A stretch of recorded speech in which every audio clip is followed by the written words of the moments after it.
Bonnie na Clyde, wapenzi walioitisha dunia hofu. Hebu fikiria hali hii. Ni asubuhi yenye ukimya katika barabara ya vumbi katikati ya jimbo la Louisiana nchini Marekani. Ndege wanalia kwa sauti za kawaida. Miti inapeperushwa na upepo mwanana. Hakuna anayejua kwamba baada ya muda mfupi, historia ya Marekani itabadilika milele. Ghafla, magari kadhaa ya polisi yanajificha pembeni mwa barabara. Polisi wamejificha nyuma ya miti, kila mmoja akiwa ameshika silaha kwa tahadhari kubwa. Wote wanamsubiri mtu mmoja, au kwa usahihi zaidi, watu wawili, Bonnie na Clyde, wapenzi ambao kwa miaka kadhaa walikuwa wametawala magazeti ya Marekani.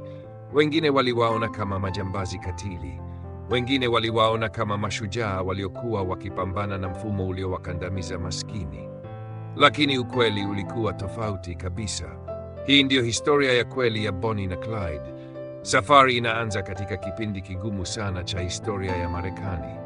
Marekani ilipoingia kwenye kipindi cha mateso mwishoni mwa miaka ya 20 ya karne ya 20, uchumi wa Marekani ulianguka vibaya. Makampuni yalifungwa, benki zilifilisika, mamilioni ya watu walipoteza kazi, familia nyingi zililala njaa.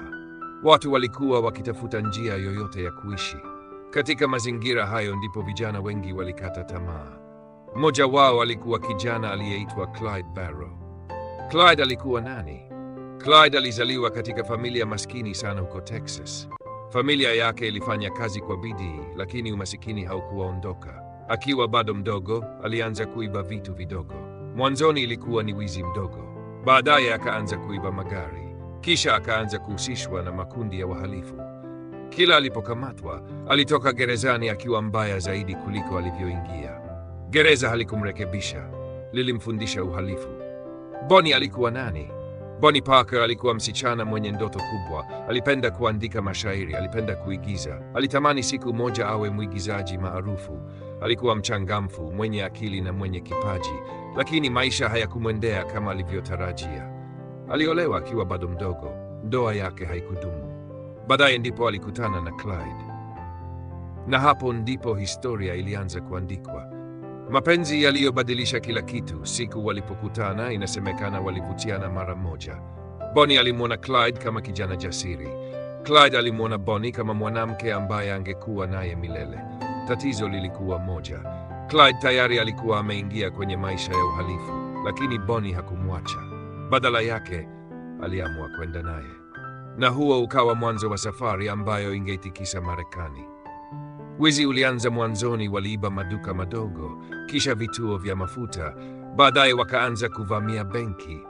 Walikuwa wakisafiri kutoka jimbo moja kwenda jingine ili kuwachanganya polisi.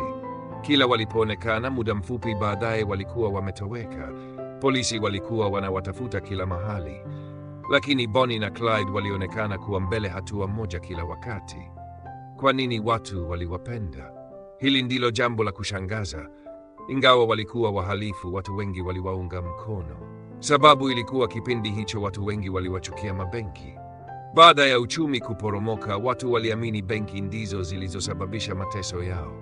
Walipoona benki zikiibiwa, baadhi yao hawakuwaona Bonnie na Clyde kama wabaya. Walikuwaona kama watu waliokuwa wanalipiza kisasi kwa mfumo. Lakini ukweli ni kwamba walichukua fedha za benki, waliiba magari, waliteka nyara, na katika mapambano mbalimbali watu kadhaa walipoteza maisha. Hivyo, maisha yao hayakuwa ya kimapenzi kama filamu nyingi zinavyoonyesha. Yalikuwa ya hofu, kukimbia na vurugu. Polisi waliongeza msako kadiri muda ulivyopita. Serikali ilichoka. Maafisa bora kabisa walipewa jukumu la kuwakamata. Mitego iliwekwa kila mahali. Lakini Bonnie na Clyde waliendelea kutoroka. Walibadilisha magari mara kwa mara. Walilala sehemu tofauti kila usiku. Hawakumwamini mtu yeyote. Walijua kosa moja lingeweza kuwa mwisho wao. Mwisho ulipofika, hatimaye polisi walipata taarifa muhimu kuhusu njia ambayo Bonnie na Clyde wangepita. Walijificha mapema alfajiri pembeni mwa barabara. Baada ya kusubiri kwa muda, gari lao likaonekana kwa mbali. Walipokaribia, hakukuwa na mazungumzo, hakukuwa na nafasi ya kujisalimisha. Polisi walifyatua risasi nyingi kuelekea kwenye gari lao. Baada ya sekunde chache tu, kila kitu kilikuwa kimemalizika. Bonnie na Clyde walifariki ndani ya gari walilokuwa wakisafiria. Safari yao ya uhalifu ilikuwa imefika mwisho. Kwa nini bado wanakumbukwa? Ingawa walifariki miaka mingi iliyopita, majina yao bado yanajulikana duniani. Filamu zimeandaliwa kuhusu maisha yao, vitabu vimeandikwa, nyimbo zimeimbwa. Watafiti wameendelea kujadili ikiwa walikuwa wahalifu wa kawaida au waligeuzwa kuwa hadithi kubwa kupitia magazeti ya wakati huo. Lakini jambo moja haliwezi kubadilika: walivunja sheria, na watu wengi wasio na hatia waliumia kutokana na matendo yao. Funzo la historia hii: mara nyingi watu huvutiwa na maisha yanayoonekana ya kusisimua, lakini nyuma ya umaarufu wa Bonnie na Clyde kulikuwa na hofu, kulikuwa na kukimbia kila siku, kulikuwa na kutokuamini mtu yeyote, na mwisho wake ulikuwa wa kusikitisha. Historia yao inatufundisha kwamba njia za uhalifu zinaweza kuonekana rahisi kwa muda mfupi, lakini mara nyingi huishia kwenye maumivu, mateso au kupoteza maisha. Mafanikio ya kweli hujengwa kwa kazi halali, uvumilivu na maamuzi sahihi. Asante kwa kutazama hadi mwisho. Kama umejifunza jambo jipya kupitia simulizi hili, bonyeza like, subscribe na uwashe kengele ya arifa ili usikose simulizi nyingine za kweli kutoka historia ya dunia.